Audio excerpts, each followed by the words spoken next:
How's it going, guys? It's Josh here with Buckeye Bowhunter, and today I want to do a vest dump. I want to go through my turkey hunting vest with you guys.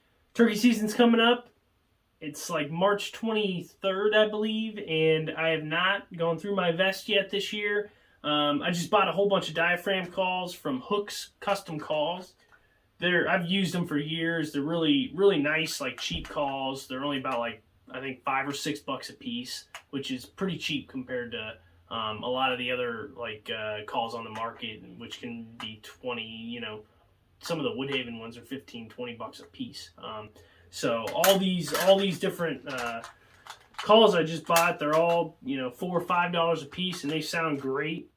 I won't play them for you just because I actually have COVID right now. So I'm on quarantine. I haven't been out of the house in like 8 days. So I don't really want to, put these in my mouth right now, I guess, because I'll be using them here in the spring, or here in a couple weeks, actually. So these will be going in my vest, and like I said, I haven't even opened my vest since last year. So I figured I'd just kind of go through it and show you guys what I carried with me last year in the woods, and maybe I don't like what I was doing last year and I feel like changing it this year, and that's the case. We'll talk through it. I'll let you know. But yeah, I guess we'll start with my vest, which I really like the vest. I bought this new last year. It's from Old Tom. I'm not sure what exact model it is. This isn't going to be like a review of all my gear and everything, technical and what brands and stuff I use and stuff. It's just going to be, general. This is the kind of stuff I carry with me into the woods. But yeah, this is a really nice vest just because it's got a ton of pockets. I like the kind of like, shoulder strap style where everything kind of hangs low on you.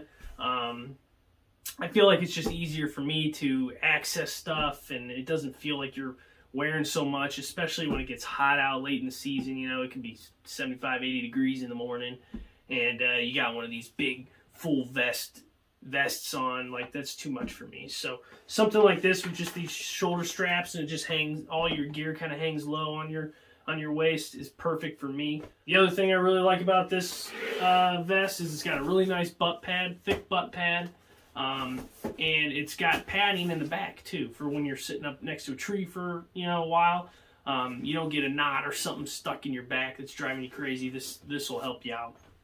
And then the other thing that was really important to me with this vest that I like still is the big pouch in the back. The big pouch is super important to me. Every vest I've ever owned, I've had one of these big pouches in it.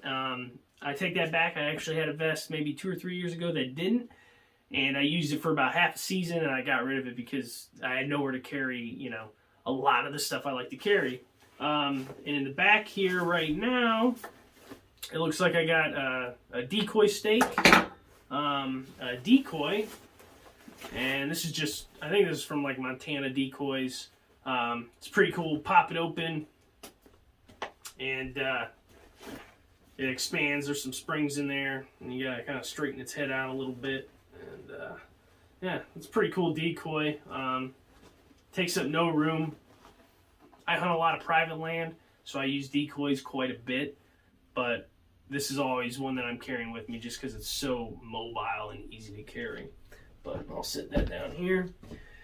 And then I also got a turkey wing in here, which obviously I like to use for calling in birds in the morning, doing fly down, simulating like a fly down with a cackle in there or something. I always carry one of these wings with me just because I used to use my hat, and I don't believe the hat really sounds as good as an actual turkey wing feathers. And this isn't even like the original wing. The wing, I think, fell apart on me, and these are just feathers. As you can see, I glued together on a shim or something like that with hot glue, and this thing has lasted me, I mean, this has got to be 5, 6 years old. It's been toting around in the back of my vest, so it works for me.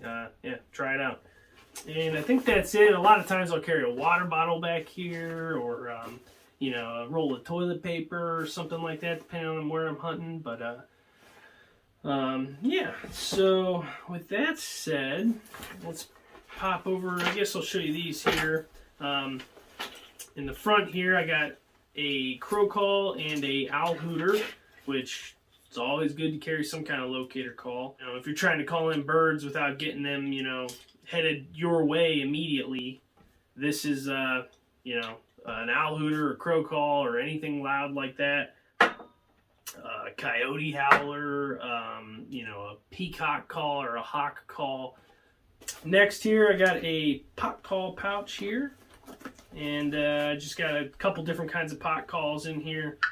I always like to carry a bunch of different ones just to get as many different sounds as you can. This is like a two-way one with slate and waterproof side.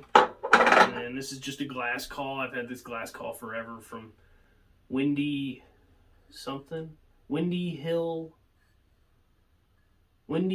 Game Calls. I've had this thing forever, and I love it. It's got really good noise. And then this vest has some actual spots for strikers in the front, and I just carry a couple different strikers with me. I don't go crazy, just to give me different sounds depending on what striker you use with what call. You know, you're going to get a little different pitches and stuff like that, but these calls haven't been conditioned in over a year. Yeah, I like that triple toe one with this. Cool. Anyway, so that's that there. And then I have some conditioning stuff in this pocket, just some different grits of sandpaper, a little bit of chalk in there. The chalk is obviously for my slate or my box call, which I carry on the other side, but we're not there yet. So let's, on the inside of this part, I got a pair of binoculars. I don't use binoculars too much for turkey hunting, but it's good to have a pair with you when you want them. I hate running into the, you know, being in the woods no matter what the situation and being like, God, I wish I had a pair of binoculars, you know, or I should have had a pair with me or something like that. So I always carry a little small, you know, portable pair with me. And this is just a, you know, like a $30 Bushnell set from Walmart, but I mean, they work good enough for, you know, what I'm trying to do. I'm not trying to measure a turkey's beard from 100 yards away with them. I'm just, you know, trying to get as much detail as I can get just to, you know, allow me to kill that bird. Or maybe I'm doing some bird watching or something while I'm out there turkey hunting, or I think I see a morel, you know, 50 yards away from me, and I can pop these out and check and not have to walk over there. You know, it's just good to have a pair of binoculars with you whenever you go into the woods, even turkey hunting. So with that, I think that's all in there. And then here I got a couple old shells. These are the Longbeard XRs. I'm kind of worried about finding these this year, actually. If anybody knows like a website or something where I can get shotgun shells right now, please let me know in the comments, because it seems like everywhere is sold out, every store I go to. But I got a couple here, and I know I got a few left in my ammo box, but I'm getting kind of low. So if you guys know anywhere that's, you know, has shells available right now, please let me know in the comments. So that's that for that side, and I guess that brings us to this last side here, and we'll start out in here. And I got more call conditioning stuff. I got some more chalk here.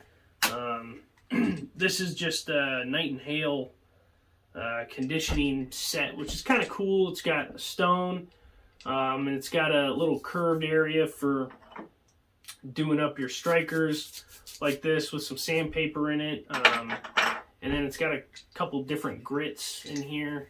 It's got like a Brillo pad and then 2 different grits of sandpaper for depending on the type of call that you're conditioning. So I've had this for a while, and then it's got a little spot where you can pop open. I got more chalk, so I got chalk everywhere, and I don't even run box calls very often. But all right, and here I got a migraine stick, which apparently I was having headaches back last year, and a lens cleaner, you know, for camera or phone or for binoculars or whatever. So always carry a lens cleaner on me.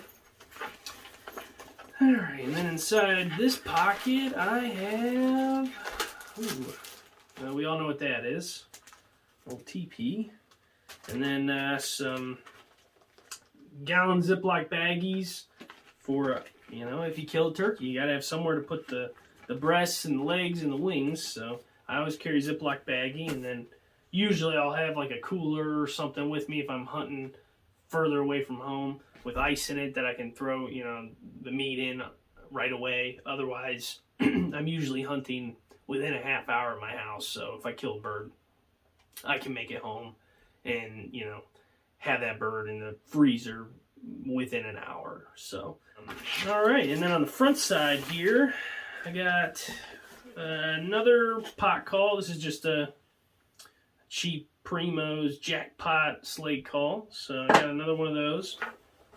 And then I have my box call here. And this box call I've had for years. It's a Lynch Longbeard turkey call. And it's, I kind of like it. You know, there's something to be said for having calls for a really long time. And, you know, I'm always the person who's like, you know, I want the newest gear and the coolest gear, and I want new calls every year just to tinker and play with. But, like, there's a lot of people like that. And if you're in a place where there's a lot of people that turkey hunt, you can bet that a lot of those people are going to have the same calls as you, especially the really ones that are, you know, big on the market, the Primos, the Woodhaven. You know, a lot of people are going to be running those Ninja Hammer calls because that's what the hunting public guys use, you know. I like to have calls, you know, like this Hooks custom gear I was talking about. I don't hear anybody talking about them. I don't know if they sell a lot of these. Who knows? But I bet you most people that are out in the woods hunting near me never heard of these and aren't running these calls. So I'm going to sound different than everybody else in the woods, you know. And if I go down south or something, I've had this, you know, Lynch is still making calls, but I'll bet you none of their calls today sound like this one. This box call is probably 15 years old. So I still run this call. I don't run it too often, but, you know, when I'm trying to get a bird to gobble, you know, down in southern Ohio in them hills or something, I'll throw this out. But, yeah, that's just a little tip that I kind of believe in. I think it's cool to have calls that aren't like really, you know, big on the market today, just because it gives you that little variation from everybody else out in the woods, especially when you're hunting, you know, turkeys that are pressured a lot, which a lot of us do, I assume. So then I got in this pocket, there's a side pocket here, I got my gloves, face mask. Obviously those are important.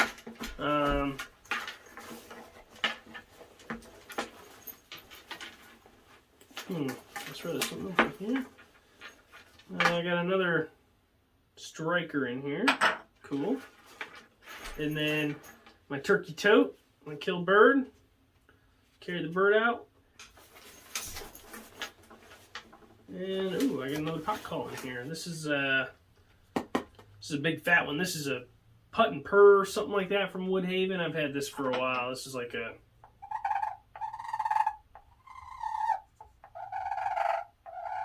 probably needs condition, but it's like a slate call, but it's like real quiet, and it's really good for like clucks and purrs and stuff.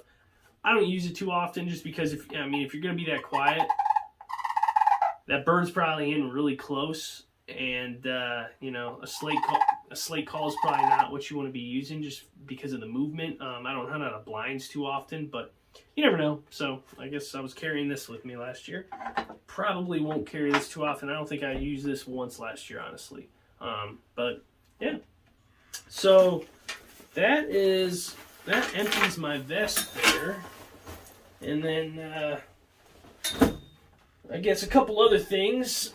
I always carry, you know, a couple extra shirts or a couple extra, sets of clothes with me just in case I get wet. And then I always carry this with me, or usually I'll wear it, is some kind of really good, like leafy camo suit. I think is pretty important in the spring. It just helps break your outline up and just gives you that extra dimension.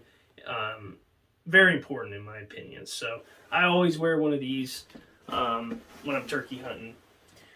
And then I think the last thing that brings me to is when I'm hunting private land, I always carry decoys with me. And decoys are super important to my success. And I will carry, you know, besides that you know, collapsible decoy, I'll carry some pretty nice, you know, full body, good detailed decoys, just because I think it makes a big difference, and I think you can pull birds in very well. And if you have the opportunity to hunt private land, don't miss out on trying decoys. I usually, what I'll carry is a hen and a jake, and this is a hen decoy here. I think these are from like Avian X is what it's called, and they're not super cheap, but they're not super expensive like Dave Smith or something like that. Got a couple different decoy stakes. I got a jake decoy right here. Yeah, man.